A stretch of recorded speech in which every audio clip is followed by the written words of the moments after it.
एक दिन बादशाह ने अपने वजीर को बुलाकर कहा, हमारे महल में सभी अक्लमंद हैं, लेकिन कोई एक ऐसा भी होना चाहिए जो अजीब और गरीब सवाल जवाब करे, ताकि हम फुर्सत के वक्त में लुत्फ उठा सकें। वजीर ने बादशाह सलामत के हुक्म की तामील करते हुए एक बेवकूफ को महल में तैनात कर दिया और बाकायदा उसकी ताजपोशी की गई। वह अपनी दिलचस्प बातों और मजाकिया सवालों से दरबारियों और बादशाह सलामत का दिल खुश करता रहता था। समय गुजरता गया और एक दिन बादशाह शदीद बीमार हो गए।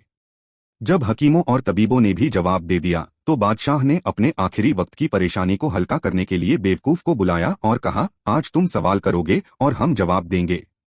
बेवकूफ ने पहला सवाल किया, जनाब बादशाह सलामत, आप अपनी मौत के बाद कहाँ तशरीफ ले जाएंगे? बादशाह सलामत ने जवाब दिया, अपने मालिक के पास।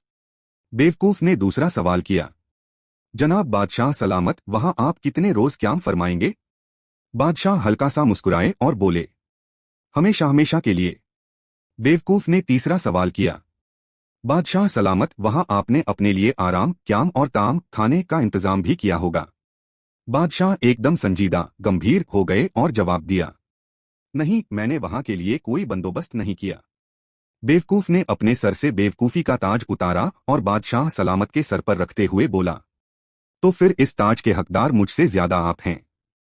जहां हमेशा नहीं रहना था वहां इतनी बड़ी सल्तनत बना ली, और जहां हमेशा रहना था वहां के लिए कुछ भी इंतजाम नहीं किया। गौर कीजिए, कहीं हमारा भी यही हाल तो नहीं।